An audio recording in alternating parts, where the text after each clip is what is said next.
Hello and good afternoon. Good afternoon for once. It's an early edition of the Shankly Gates Podcast.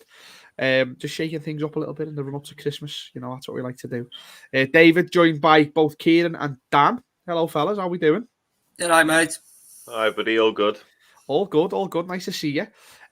Plenty to talk about as ever on the show. We'll obviously be talking about that ridiculous Divock Origi moment, as if he hasn't got enough.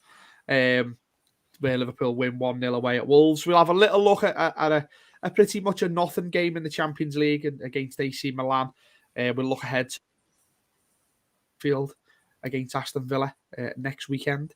And we'll also have a little discussion that we've just come up with 10 seconds before we went live. A Christmas gift for our club. It could be for us, for the team, for whatever we feel like, really. It's Christmas. You can have what you want. So if you've got any thoughts on what Christmas gift you'd like for yourself for Liverpool or Liverpool related, do put it in the comments. We're live on Facebook and YouTube as ever. And this episode will go back on Spotify now that I'm back. But first and foremost, gentlemen, Divock Origi, the man who just... I won't say the exact words I used at the end of the game, but he's the best, worst player we've ever had, if that makes sense. Dan, what was your reaction to another Divock moment? It was pretty wild, really. I was at Marshall's, as you know. I cover local footy teams. So I was doing the social media for them at the time, and I was following the game on my phone. And I seen he came on for Henderson, and just something in my head went, he couldn't do it again, could he? Like, he's not going to be the, Chelsea getting beat obviously earlier on. Looks like a big game, 0-0. Looked like a difficult team to break down, and you think, surely not Origi. And then he does. And my instant reaction was to run up and push the manager in the back and say, it's Origi. Just like, as we're going to touch upon, like, the man just has this knack of being in the right place at the right time. And he's done it again, hasn't he? And Klopp waxed Liverpool after the game about him and said, I think he spoke about his finishing in particular, but also said about writing books about him and stuff like that. But listen, fair play to him. When you think back, like you say, about the sort of the goals he scored and the magnitude of them, also the different types of goals he scored as well. Like, he has got this knack of finding the back of the net, and maybe his finishing is underrated by us lot. It could very well be. As I said, I mean, it's his build-up play and all that, isn't it? You look at him sometimes. Yeah. And I'll be honest, I actually said to my mate when he came on, we might as well go home now, if that's who we're bringing on. And how wrong was I? Kieran, what about you, mate? When you've seen that ball at the net, how did you feel? Ecstatic, mate. I mean, you just think, obviously, we'll touch on it later when, Jota, just blast the ball at Conor Cody from 6 yards. You do think, this isn't going to be our day. Time's running out, last minute.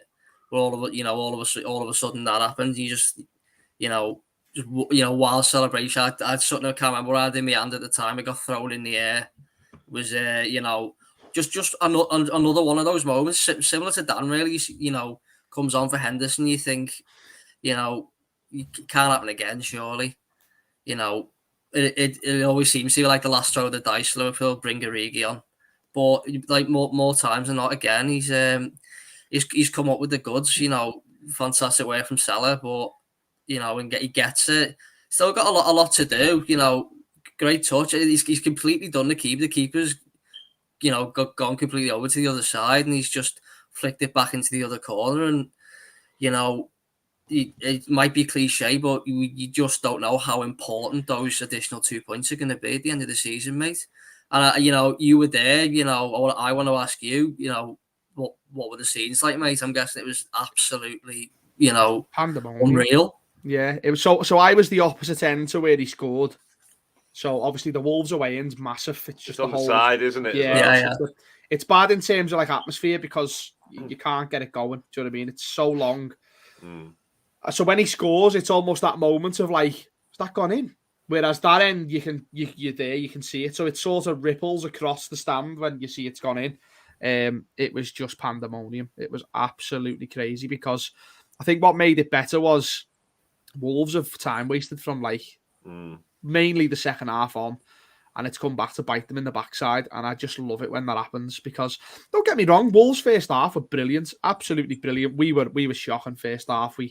Every pass we made, it was bouncing off our feet. No one could control the ball. Everything was forced.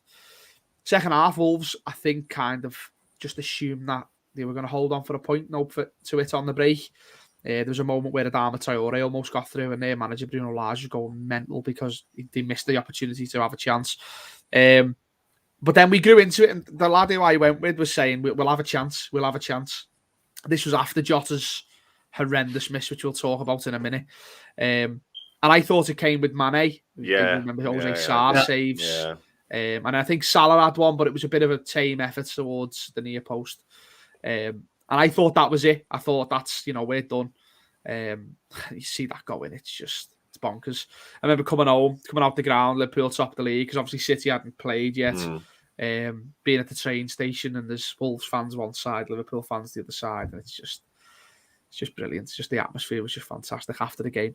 So yeah, it was special. It had shades of Villa away last season, but not to. You took the words out of my mouth there, Dave, to be honest. And I thought that mid-game, and I thought this is the sort of game, because it felt like City might have dropped points before that Villa game, if I'm right in thinking.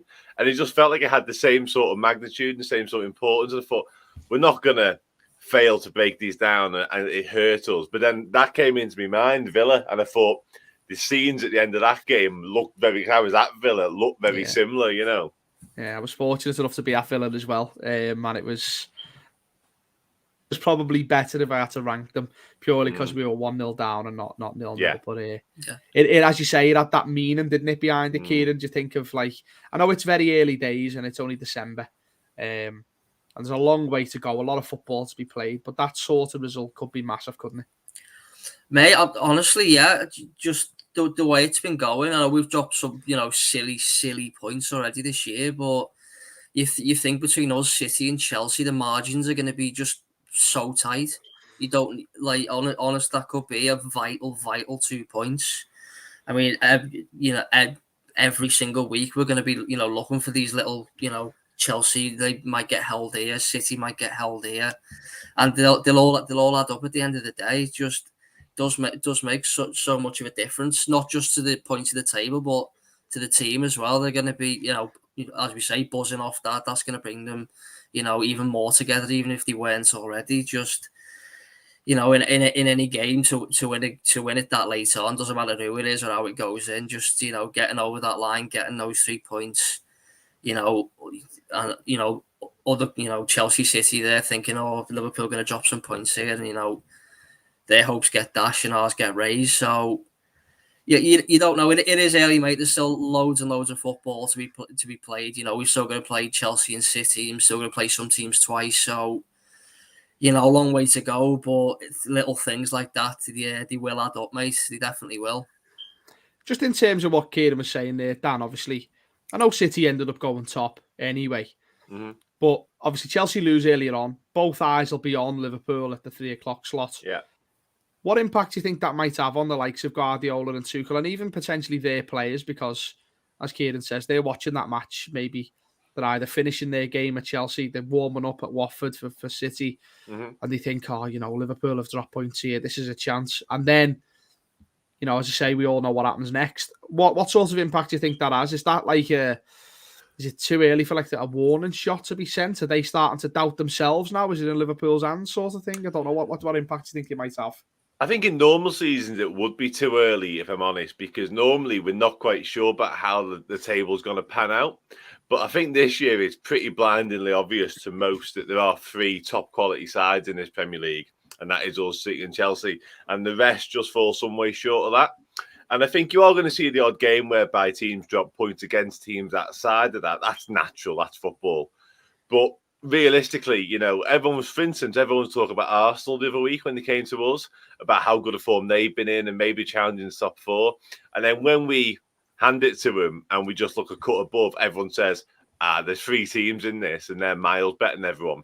So I think it's pretty obvious that it's going to pan out the way everyone expects. So in terms of what we did on Saturday, I do think that has an effect on the other 2. I think it's only natural. Although managers and Klopp would deny watching the other games and even paying attention to the results, I don't buy that for a second. Like, if you were Chelsea there, you'd have got out of West Ham, gutted, and you'd be watching Liverpool's game thinking, we've got away with one here. You know, we might just got away with one.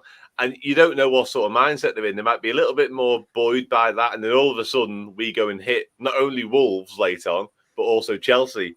And that's a little gut punch to them. And it's Premier League can just be a series of little gut punches. And as for the Man City effect, we don't know where they were at in terms of R5 kickoff. They might have been just going out for the warm-up, seeing our game at 18 minutes and thinking, oh, happy days, Liverpool drop points.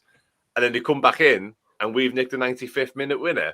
It's just constant little blows to teams around you that could prove all the difference. Like, we went toe-to-toe with City, obviously, a few seasons ago, and we've already proven we won't go away. So City might be thinking, are we going to have to go up against these again here? You know what I mean? And Guardiola the same. So if you can win games like that, we've always said it, and, you know, the year we won the league, winning games like that was a big reason we won that Premier League title. So if we can get that habit back again, because let's be honest, we've been blowing teams away, either blowing teams away or not winning, quite frankly.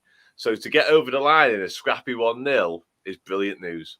Yeah, and obviously it broke the streak of 18 games of 2 or more goals, but it doesn't matter how them 3 points come and how them victories come, as long as you get them. That's the only thing that matters at the end of the day.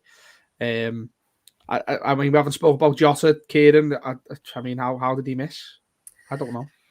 I don't know either. It's just it looked blindly obvious to all of us. Pick a corner, mate, either corner. Don't mind which one. And but I don't know. Is it a brain freeze or not? Maybe he's just got there and thought, well, if I just hit it as hard as I can, even if it hits one of the defenders, it's going in anyway. Yeah. But, you know, and the fact it was Connor Cody in it as well, you know, just to add to it all. But yeah, I don't know what's going through his mind. I understand him not passing it because no, you know, if it's Mane or Salah in that position, they don't pass. But yeah, I can't.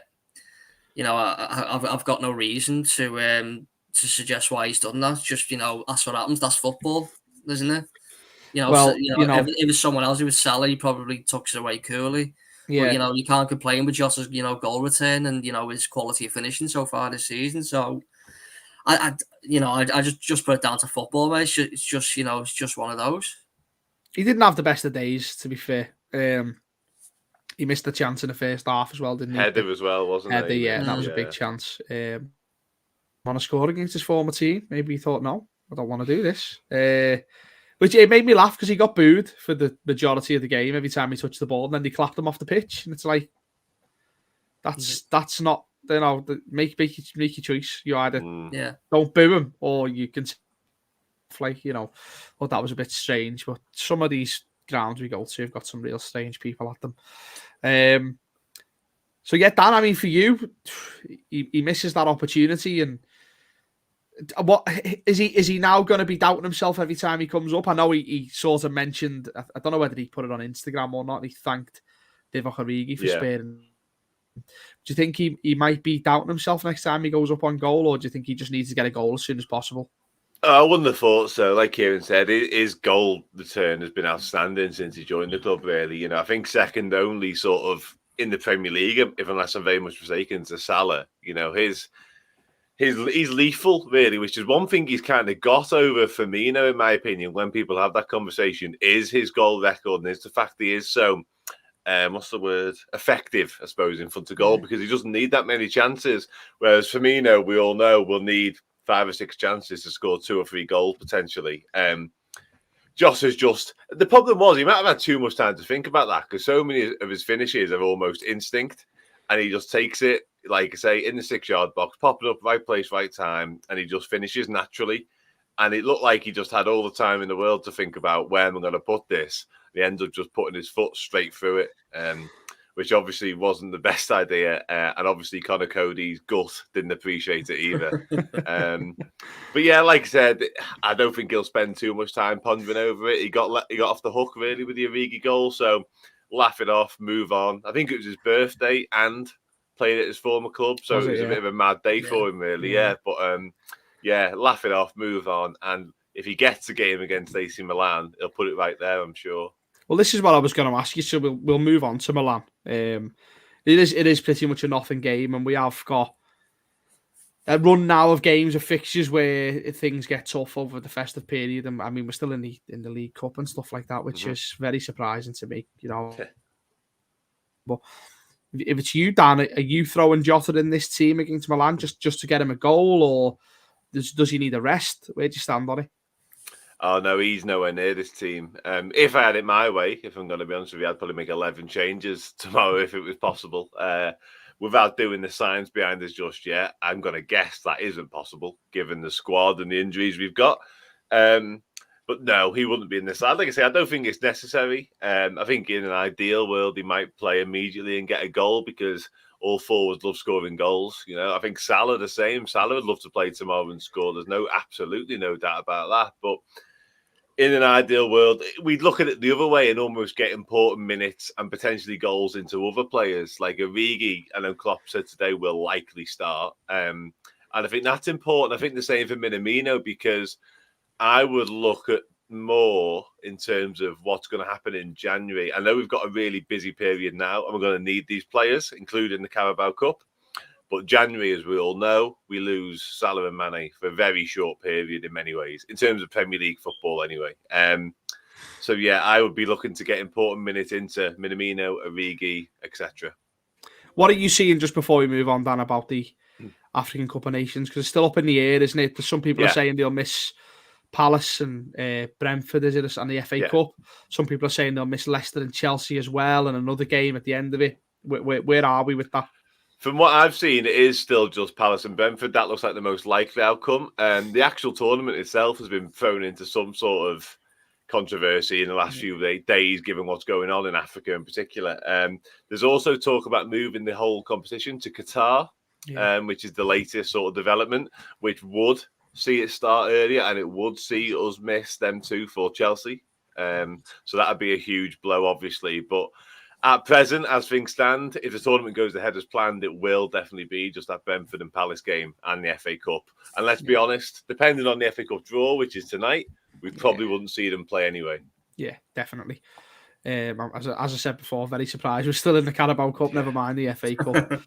So Kieran, obviously, you know, we've had a chat about Jota there. Dan said, obviously, Klopp's mentioned Origi is likely to play. Simic is probably likely to play, considering he's done media duties.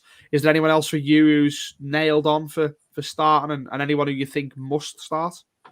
I feel like sort of similar vibes to the Porto game, really. But I'm with Dan.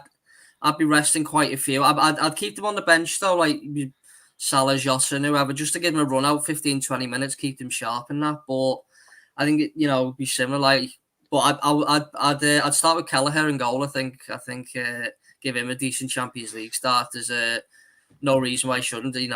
Keep Alisson fresh.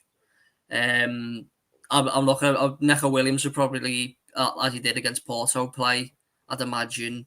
I'm looking at probably gives Canati a go, and Nat Phillips, give him a start again. What he did for us last season to get us to this situation, I think that would be wonderful if he was credited, with an appearance there. And I think Tsimikas is nailed on for the left back spot there. But yeah, we talk about rotation a lot, and it's the way how we say it. Klopp doesn't usually see it as that. Never usually makes as many changes as we'd like him to. So, still think we'll see a few names. I think to get some minutes in James Milner's legs, I think he's probably a shoo-in to start. If I was gonna put one name down, who I'd say is near enough certainty to start certainly in the midfield, would be Milner. You look at it, probably Ox as well. Give him a few minutes. I think he's looked decent when he's coming off the bench in the league or when he started. But yeah, as Dan said, we look ahead. So obviously we are going to need our squad players. It's what probably are the major part of us why we're not level with Chelsea and City in terms of squad depth. So these players definitely need these minutes. And obviously with what Origi's done, he's for me definitely earned his place to start in Milan, no question. probably Minamino one side. But Klopp does he does speak about how much money the club does earn from winning Champions League games. So it wouldn't surprise me if there's a Mane, a Jota, or a Salah, starting in this one. So it's irrelevant for us. I'm looking forward to it really from more like a neutral point of view, because I think it'd be fascinating to see how Milan take it. Obviously, they can still very much qualify. So I'm looking forward to a good game. I can see them trying to take it to us, and I'm gonna look forward to it, mate. Yeah, I did. There's a part of me that doesn't want us to win just to annoy Diego Simeone, because if Milan win, I think they go through, do they? Is that right? I can't remember now. But he's already mentioned about Liverpool playing a weekend team and stuff like that. So, no, I think we're right. I think we should see a good bit of rotation. Players like Minamino and Origi and Milner, they all need minutes in the legs. Nico Williams definitely a right back. Yeah, because Trent needs a break. It's Tyler unbelievable. Morton, Tyler Morton definitely. Tyler I think he'll come in. He was fantastic. Him. Yeah, Porter didn't look out of place at all. Yeah, there was one moment where he just looked really slow. I think it was that. Is it Luis Diaz was? Yeah, he's a good player though. He's good, very good player. Yeah, he's a good player. But he made Tyler Morton look like he had a caravan. So on a caravan, do you know what I mean? He's just physically, he's not quite there yet, but technically, tactically, he's fantastic. Yeah, just to say, Dave, before you go on, Liverpool have just launched that new supporters board. Have you seen that? Yeah. You go for it then, mate, by all means. No, I was just having a look at it, mate. I was just going to ask you what you both thought of it, because obviously, the whole Super League situation of what is where this basically all came from. So you've just seen it, Dan. What's your first thoughts on seeing it? Yeah, like very early stages. I haven't read through sort of the minor details, but I think it can only be a positive thing, can't it? I mean, we all spoke about the fallout for the Super League and what it meant in terms of disregarding fans for a long period. So anything to come from it in a positive sense like this can only be a positive. And if it means that the supporters have a louder voice in terms of board decisions, then I think that's great news. Not only of the decisions of that sort of magnitude in terms of taking the club in a whole new direction, but even little things when it comes to ticket prices, expansions, whatever it may be, having someone who's one of our own on there. Because when we get taken over by anyone, but in particular an American company, an American group, you do wonder what sort of direction they'll take us in, because American sport, with all due respect to it, is vastly different from English sport. And we all know that. So there are definitely concerns that they'll view this, and they don't have relegation, for instance, over there, so they won't understand the concept of what we live and breathe, and that's just a fact. So to have someone on there who really gets us and has the club at heart, I think is really important moving forward. So hopefully that's what this brings. Yeah. So just reading very, very quickly there, it looks like there'll be 16 members. 10 of which are from the Spirit of Shankly, which I'm not too sure. There's something about the Spirit of Shankly. I've had things in the past where people are a bit and ahhing about that. Yeah, a little bit. I don't see why they should get 10, because then you've got 6 other representatives from. So they've got things like the Liverpool Disabled Supporters Association, which is fine, perfect. Yep. Cop Outs, Spy and Cop 1906, the Official Supporters Club, the Women's Supporters Committee, and Faith and Ethnic Groups.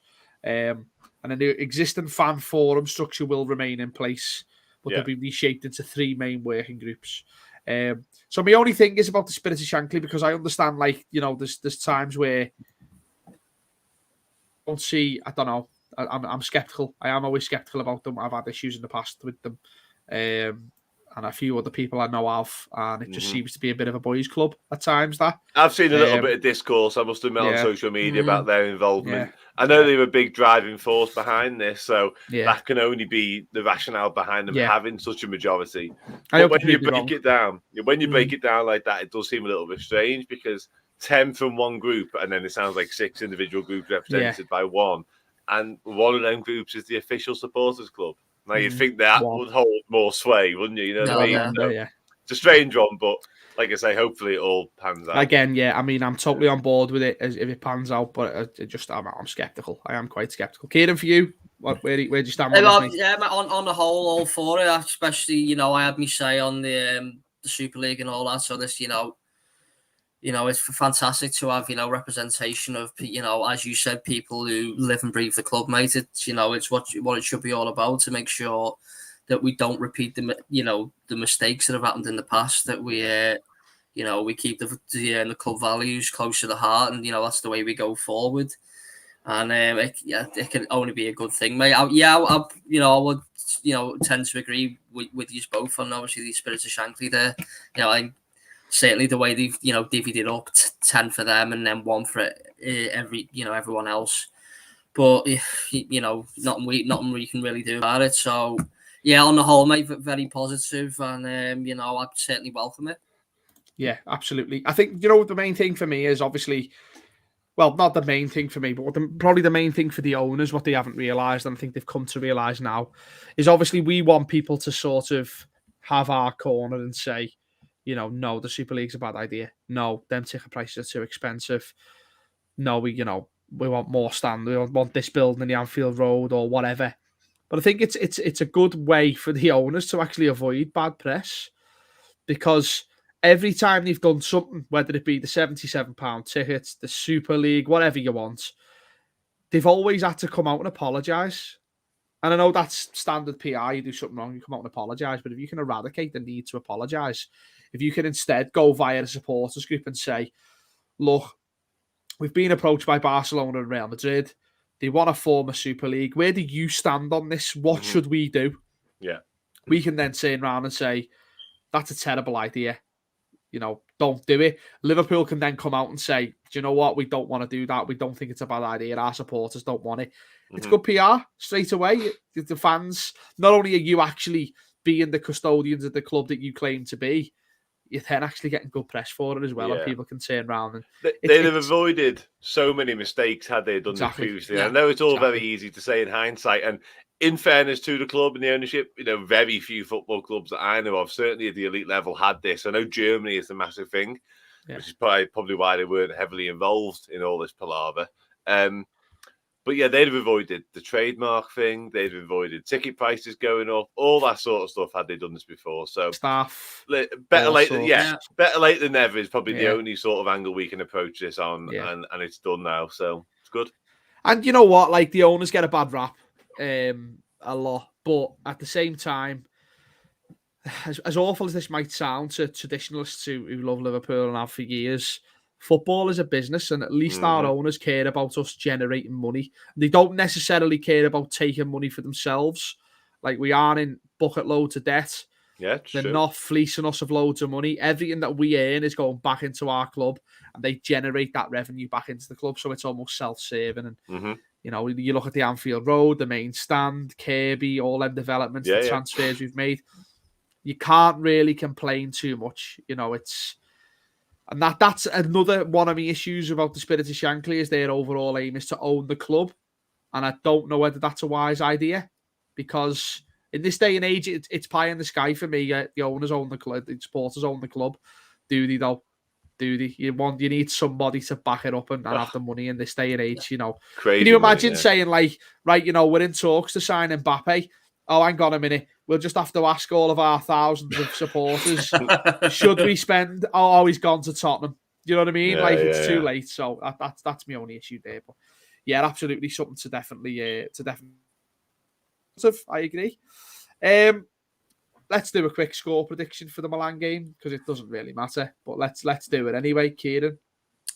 I can predict us to lose, but. I don't see us winning the game. I'd probably say go down the middle and go 1-1, mate. But I think if there is to be a winner, I'd probably more likely Milan, just because they have to win. Okay, Dan? Very similar sort of rationale to Kieran, really. I can see there being goals, because I think we're going to be rather disjointed, but with sort of the quality to still hurt them, especially with them having to win and having to go gung-ho. So I've actually gone with 2-2 for this. Okay. I still think we've got the quality to match them, even with a heavily rotated side, because they hurt us a little bit at home, but that was just 5 mad minutes. We were far better than they were. Yeah. And I imagine they'd be rather similar tomorrow. But yeah, 2-2 for me. Decent game. Yeah, hopefully. I'm going to go 5-3 Liverpool. Just goals galore. Let's just have a laugh. I want to see the betting. I forgot we were playing Norwich away in 2015 Yeah. or whatever it was. 5-4, yeah. Lallana's come back alone for a special occasion. Okay, yeah, so that's on. That's tomorrow night, isn't it? Tomorrow, yeah. Isn't it? Yeah. Yeah, who's on tonight? Is it Chelsea and United tonight then, is it? No, it's Everton. No, it's Monday Night Football. It's Monday night, bloody hell, of course. I see why they've got Haaland It's all a on blur, there. mate. It's all a blur. What'd you say? They've got Haaland on Monday They've got Haaland on Monday Night Football tonight. Wow, okay. Yeah. Talking about his move to Liverpool next summer. Like it. Come on, Karen, do the right thing. Yeah, can't have a word, lad. Let's talk about Bellingham as well. He might be coming, but he's in a bit of hot water, isn't he? But we'll save that Very for tomorrow strange on the box that to was, box. wasn't it? Yeah. He sounds very punditish when he's saying it, but what he's saying is like, aye. He's and the club will come out and back them. To be fair, Dortmund, good on you for backing him. Anyway. Well, when I saw it, just to say, I thought it was like a nailed on, like this fella had been, convicted, and it was like a known fact. But having looked into it a little bit more, it's not quite as straightforward as that. Okay. I think he was just kind of involved in a roundabout kind of way, so it was a rather controversial thing that he said. Like, right. So he was convicted of match fixing to an extent. To an extent is what I'd say. Yeah, he wasn't the referee that was involved. I think it was a friend of his, and he didn't really flag it up. He wasn't like the whistleblower when he should have been, by the sounds of it. So I don't think it wasn't a great thing anyway that he said. Let's put it that way. Yeah, it wasn't. It wasn't. And certainly not something that Liverpool will take. Obviously, if there's rumours of him coming, I don't think he'll. That's probably why Dortmund are backing him to make him stay. There's no one else will want him now. Right, let's discuss Aston Villa at the weekend. Usually not really that big of a game, Aston Villa. It used to be in about 2008, 2009 when they were challenging for the top four a little bit. But obviously it's massive this weekend because the legend himself of, certainly our generation, Steven Gerrard, returns to Anfield to manage Aston Villa in the away dugout. I mean, that gives me shivers just saying that. Steven Gerrard associated with another club in England. Weird. However, are you both going to the match? Because you'll have a better... So you're both going, okay, that's good. Yeah. So, Kieran, I'll ask you first. It's about to kick off. Steven Gerrard comes out. Do you show your appreciation for Gerrard pre-match and during the match? Or do you wait until the end of the game? I wouldn't have a problem before the match, sort of when he appeared. And I'll probably stand up and applaud him because of what he's done for the club and that. But during the game, Liverpool, we've got a job to do. We've since he's gotten there, they look so much better than when Dean Smith left. They've won 3 or 4, and only didn't win. They pushed City really close in the end, so. He's got in there and got results straight away. So we can't get caught up in the romance of it all. We've just discussing what a close title race this could be, where we can't get involved in all that. We've got a job to do. Of course, we can't forget what Gerrard, what fantastic legend, what he did for us for those number of years. The amount of times he dug us up from the dirt, the amount of times we're behind all level, and he's just, popped up with the, speaking about Origi, obviously not on the same level, but the amount of goals late on and times he pulled us, through the mire was, unreal. So it will be, extremely strange to see it. But for me, before and after the game, I've got no problem. But during the game, I'm not too sure. There will probably be a couple of, Gerrard chants and that. I do expect it. This opportunity doesn't come around often at all, does it? It is a weird one, mate. But for me personally, it'll be before and after the game. But during the 90 minutes, we've got a job to do. Yeah, I mean, notoriously Anfield's atmosphere, especially Saturday weekend Premier League games against, not I mean, Villa aren't a bad team by any stretch of the imagination, but it's not a massive game. The atmosphere is pretty dull. So the reason I'm asking is because if all of a sudden they're getting up for Steven Gerrard returning, the players that we've currently got might be like, well, what about us?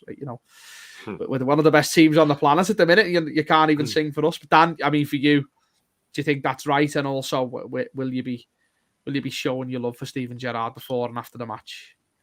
Before and after, yeah, I agree. I echo what Kieran said in terms of that. But I think as soon as, kick off, happens and as soon as the full-time whistle happens. But between that, I think we have got a job to do. We can't afford sentiment to creep into it. Much in the same way Gerrard said about himself and his Villa side, he's got to think about exactly the same way. As much as he loves the club and we love him, we're currently representing two different football teams. So I think I'll be the same as Kieran. It is a weird one, of course it is. I'm made up. He's got the Villa job, to be honest with you. I think it's a really good job for him. And I think if we are going to see him as Liverpool manager, he did have to make the step into the Premier League. The only thing I didn't want is this, really.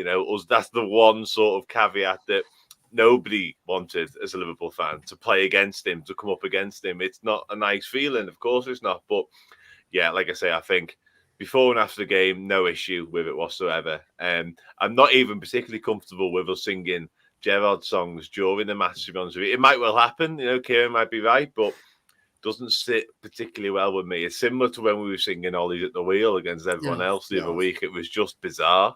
And as much as this is different because Gerrard is a Liverpool legend, on Saturday, between kick-off and full-time, we are there to win a footy match. And whoever's in the opposition dugout, as much as we all adore the man, I don't think that really can come into it. Yeah, absolutely. Sorry, mate, I lost you there for a sec, but yeah, Right. I think you're right. That's my only concern is the people get tied up in the whole Gerrard thing and forget there's a game on. And I don't think the players will be as much.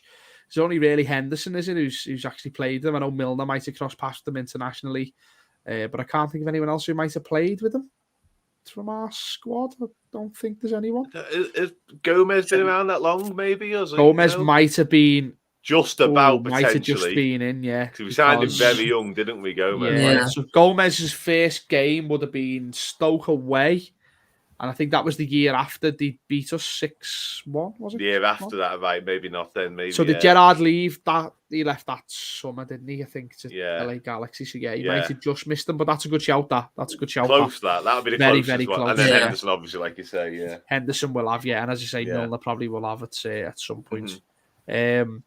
But yeah, as I say, I just hope that we can put that to one side. But in terms of Villa now as a unit, Kieran, and the stuff that Gerrard has brought, what the Liverpool needs to sort of watch out for, and how did he win this game? Well, to be a tough game, mate. Well, they all are, but certainly this. I was surprised when not so much that Dean Smith got the sack in the end, but Villa found themselves that close to the relegation zone. Because I think as a squad, they've got a very, very good squad. I think they'll be a bit disappointed defensively this season. Don't seem to be as solid as last year. Martinez kept a lot of clean sheets there. Sort of like Mings and Konza, the two centre-backs who were, quite steady. They don't seem to be keeping that many clean sheets, which are obviously a major advantage to us. Something that, we can get in. But, as we know, going the other way, we only need to think back to the 7-2 and Ollie Watkins. We know what a danger he is. Certainly in the penalty area, he got himself on the score sheet the last couple of games as well. So still plenty of threat there. There's very workman-like team. I always associate Aston Villa, and certainly with Gerrard there, they're going to be. Obviously, with Gerrard being in, coming back to Anfield, he's going to drill it into the players, and I think they might feed off that. They might run an extra 10%. Press a bit more, make those runs, track back. So I think it will be a very difficult game. I wouldn't be surprised if it was, similar to the Wolves game, maybe not in terms of scorelines. I do think at the end of the day, we will have enough to, get past Villa. For me, it will be, when we get there, we'll get 2 or 3 goals in the end. But, there will be times when it'll be tough and we'll have to dig deep. But, I've seen enough from Liverpool, certainly not just this season, but previous seasons to be, I'm pretty, relatively confident about this one when you put everything to one side. 11v11, that's, be a tough game, but I think we should have enough to get through this one. And Dan, for you, in terms of tactics and stuff, Gerrard's style of play, what have Liverpool got to watch out for? No, he's he's not like for like with Jurgen Klopp. He's been influenced obviously by Jurgen Klopp. He's trained with Liverpool at times, and obviously he loves the team. be wary of in terms of threats and tactics on Saturday? Yeah, so obviously it's very early days in his Villa tenure, but even from what we've done so far, he gets fullbacks and defenders heavily involved in attacking situations by the looks of it. Because I know obviously at Rangers he had Tavernier and Connor Goldson. I think Tavernier was his top goal scorer from right back. And Connor Goldson wasn't far behind the centre half. And then obviously yesterday they have Ezri Konsa scoring twice. So you'd have to say probably sort of set pieces and overlapping fullbacks might be a bit of area of concern for us. Having said all that, I think, he's got them playing quite high intensity and he's got them looking to attack teams. I think they were the same against Man City last week, and that always suits us. And I think the raised intensity of what they'll bring and the raised intensity of the day in terms of, as a Liverpool fan, going there with Gerrard, you're right to touch upon sort of the atmosphere being down occasionally at 3 o'clock on Saturdays when the big boys aren't in town, if you like. But that might change this weekend because of the Gerrard factor. It might just, hike it all up a notch, which might also play into our hands. But like Kieran said, they're a very good side with some quality players. I'd rather not think about the 7-2 ever again from last season. But yeah, they did hurt us that day. But I do think that was just one of them days whereby we weren't at it, but everything, let's have it right, everything that happened went in their favour. It was just mad. Every single deflection seemed to end up with Adrian sat down at the other end of the goal and the ball it was just a weird night. I think they've got good players in terms of Wendy. I think the squad is better than last season. I think they spent the Grealish money really well. But yeah, I expect Gerrard to want to come and play. I don't think he's the type of manager to want to sit back against anyone. Certainly not having the lion's share of things up in Scotland. It must be difficult for him to go there and beat Dundee 3-0 every week, and then come down here and then every week, and then want to expect a team to sit back. That must be a really difficult transition for him. So by the looks of it, he's got his Villa side going out there thinking we can beat anyone, much like Rangers probably did. So if they come to Anfield thinking that, I always think that plays into our hands. So I am quite positive. Yeah, he's certainly the new brand of manager. I think they were saying they've got their own personal Instagram like profile for the players so that they can share like little clips and tactics on there, and I love that. That's just like I'm assuming because when he's been asked about it, he's played it down a lot. And he's like, that's why it's private and stuff. But what I can gauge, he sort of might share a clip of a video, like instead of having obviously still have the meetings where they'll go through tactics, but he might just share a clip of, like, for example, the movements of Thiago in midfield. And he might put that on the Instagram. And, players these days, they're like us, we're on social media and they learn differently. So I quite like that. He's certainly a good manager. Just hopefully not for 90 minutes on Saturday. Let's get it out the way. And then give him the respect he quite obviously deserves at the end of the match. And obviously him and Klopp will have a big hug at the start and the end, and that'll be a nice moment. And I'll be interested to see whether he shows any response to the Liverpool fans, because he's in a bit of an awkward situation. Will he go round and clap the cop? Will the Villa fans be okay with that? It's awkward, isn't it? I think you'd like to think he will. But the Villa fans, he's at a new club, and are they going to be happy with him? Probably depends on the result. It does, yeah. It does. Yeah. If they've beat us, they're not going to be bothered. But if we've hammered them like 5-0, and he's out there clapping them, iffy situation for him. But yeah, let's just finish that little section off with a score prediction. Dan, I'll come to you first with this one. Yeah, I'm a bit more confident about this one, to be honest with you, for all the reasons I outlined. I think, we've seen a little glimpse of it on Saturday with our goal, actually, that Van Dijk ball in behind to Salah. I actually think that's a way we might hurt these Saturday, because I think they're Matt Target and Matty Cash wanting to bomb on. Leaving space for Salah and Mane is just criminal. Gerrard will know that, but I do think, like I touched on, I do think he wants his teams to play attacking football. So, yeah, I back us to hurt them too often. And I'll say Liverpool 3-0 for that one. Kieran? Yeah, I mean, one thing we didn't touch on against Wolves, I thought, defensively we're excellent. So I do see us keeping another clean sheet. I think we are improving defensively. We are getting better there, but I agree with Dan. I think going forward, I'm more than welcome if their fullbacks want to bomb on.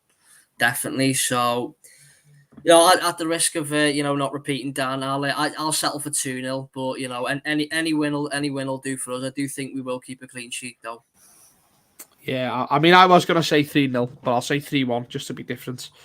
But I think obviously we mentioned it a few. I know when we played the likes of Brighton, who open up and come at us, Klopp loves it. And this year it didn't really work out, but I do back us to win this one rather convincingly, not like ridiculously convincingly, but I think we'll get through it. And as you say, there's just so many options for Liverpool to get in behind Villa at times. So let's see what happens. But yeah, let's hope Gerrard isn't smiling at the end of the game anyway. Let's put it that way. For the first time in my life, I want to see him in tears. And the funny thing as well, I seen obviously he faced Brendan Rodgers at the weekend on Sunday, yesterday, and I seen someone tweet. You might have seen it. I'm sure the Leicester fans I'm sure the Leicester manager is delighted with the Leicester fans singing about the Aston Villa manager slipping and losing the league in 2013-14. Yeah. Just a complete lack of understanding of what you're singing about. Yeah. Do you know what I mean? You just see Gerrard and you sing about that. You don't realise who his manager was at the time, just brain dead. Yeah. As I said, some of these grounds have got strange people in. This is how it works. Let's finish off then with a bit more light-hearted chat. A Christmas gift for your club, and it could be anything. It could be for you personally, as I said. It could be something for the team. It could be something to the stadium, whatever. I don't know who wants to go first. I don't want to throw anyone under the bus, so I don't know if anyone's ready for it or not. I've got two, so I like Kieran go first, just in case he has. Yeah, so you've got a backup. Okay, I like it. Yeah. I like it.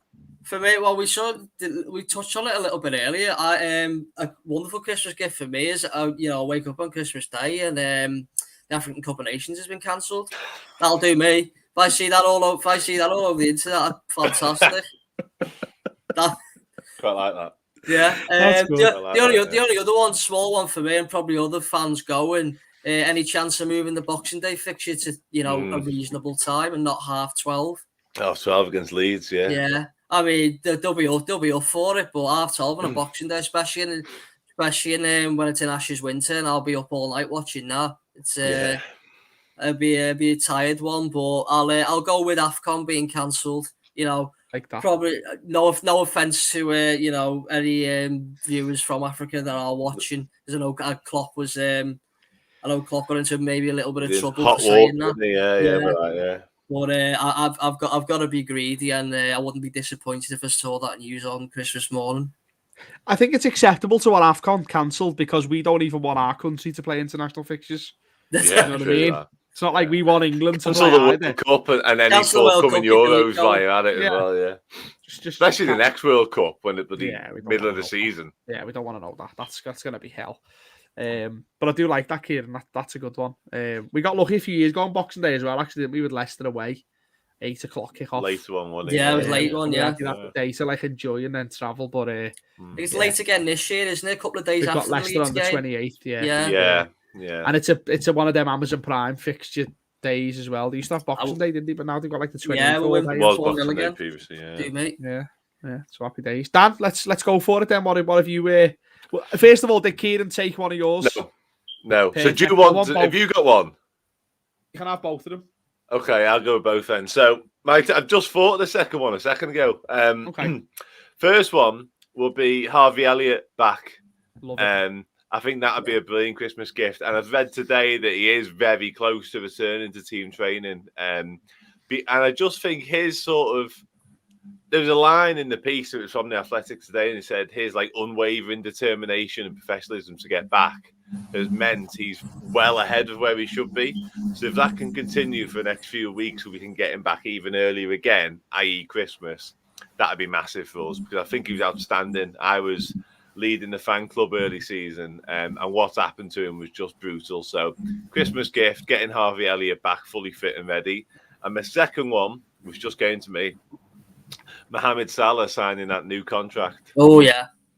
That'd be probably the ideal. When you get, when you're a kid, you had all your little stocking fillers. That's Harvey Elliott. That's AFCON. I reckon Mo Salah. Mo Salah's the big one, like your PlayStation at the end. Xbox, That's the big one. That Mo Salah's new contract's the biggie. Love it, fantastic. That imagine that. Mo Salah signed a new contract over Christmas. That'd be excellent. 4 really excellent suggestions there, lads. I've got to admit, and I'm struggling a little bit. But what I would say, and I don't know if this is possible, but do you remember the year when Van Dijk signed for Liverpool and it was like him in front of a Christmas tree? Was it Christmas Eve? Was it Christmas Eve? He was. Was it? I don't remember. That doesn't ring a bell. The tree rings a bell, but Christmas Eve tree does. Might not have been Christmas Eve. Might have been after it. But something like that on Christmas Day, just to say, like, I know he can't officially sign till the end of the month, but like, Mbappe is going to join on a free. Do you know what I mean? Like, or Haaland's coming over to do Monday Night Football tonight, but secretly he's here to have a little quick chat. I wasn't thinking Mbappe level. I was thinking a signing, but you've gone straight in with Mbappe, which is bold, and I like it. But I was thinking like an Adeyemi from. What knowing us, what we'll get is, as much as we love him and wax Liverpool, Origi stays in front of a Christmas tree. You want Salah's new contract, he'll end up with Divoc's new contract. We'll take it at this stage. But something like that would be nice, just because, especially if anything happens with AFCON and it does get to the point where it's going to be longer. If we can then get someone in who's like going to just step in and, do something for us for at least 3 games and then be a part of the squad, I think that'd be nice. But other than that, there's nothing really else. You've covered all bases there. I can't really think of anything else, to be honest. A nice little Christmas gift for our clubs. Gentlemen, thank you very much as ever. Always a pleasure, especially when we can talk about a team as good as Liverpool. There were some dark moments last year, but we've put that to bed, and we're back on track. So. Thank you both as ever. As I say, it's great to speak to you. Thank you for watching. Don't forget you can also listen on Spotify, iTunes, Deezer, Google Podcasts. You can ask your Amazon device to play it. Again, I won't say the name just in case. And we'll be back next. So we've got Saturday games, so probably Sunday next week, live on Facebook and YouTube with more Liverpool related chat. But until then, we'll bid you adieu. Enjoy Milan.